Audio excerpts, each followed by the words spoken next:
I'm Kyan Dorashow. I'm the founder of Glitz Inc. That's gays and lesbians living in a transgender society. I'm Krishna Rutia, use he, him, his pronouns, and I'm a co-founder of Prep for All. Prep for All is an activist group that fights to make sure that everyone has access to the HIV care that they need. My name is Jamie Sapiro, and my pronouns are he, him, and I am the founder of Intersectional Voices Collective. My name is Reginald Thomas Brown. My pronouns are they and them. I am co-chair of the board of Vocal New York. Vocal stands for Voices of Community Activists and Leaders. Hello, my name is Serja. I prefer no pronouns, but I'm okay with any pronouns, and I'm an independent creative director. Sex positivity to me is removing shame that surrounds sex. Sex positivity means I feel good about my sex, and I got this from my mother. My mother always told me to never be ashamed of my nakedness. There was nothing wrong with that, so I got that sort of thing from her. You know, not to run and hide if somebody said, no, there's nothing to be ashamed of. So, like I said, sex positivity is just something I feel very good about having sex.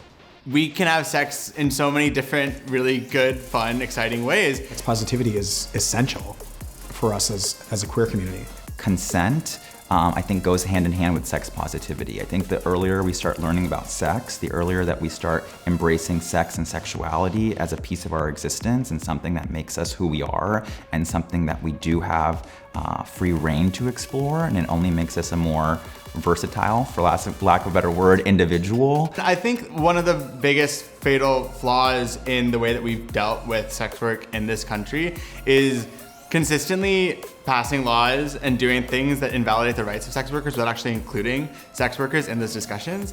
A lot of Black trans women can only find work and make a living by doing sex work. The privileged sex worker actually will not get arrested, will probably be bailed out, will probably be fined. That survival sex worker will be jailed, fined, beaten, raped.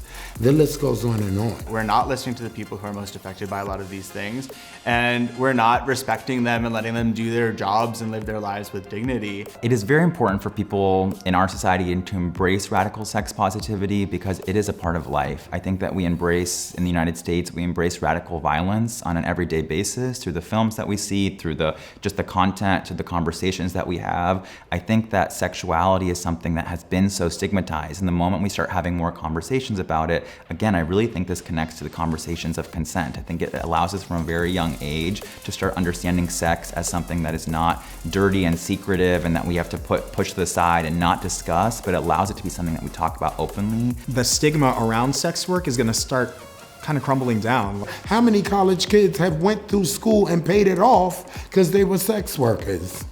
Oh, sex work is important simply because sex work is work. Sex workers, I feel like sex workers in the queer community, like, they kind of go hand in hand. Like, there have been queer sex workers for a millennia. Because sex work is work. A large part of the reason why we have to have a queer march is because we couldn't have sex with each other. And that's why I'm doing what the fuck I'm doing. And I think it's fun. I think that radical sex positivity is like, why not? We're gonna be on this earth for a very limited amount of time. Why not explore what there is out there and find really the thing that makes us tick? It's fun. I like it. A lot. A whole lot. Sex positivity to me is owning your own and having the space to actually live out your dream or truth, living the best you. I own my transgenderness. I own the fact that I am 100% Black and trans and powerful and doing the work, and by the way, a hoe.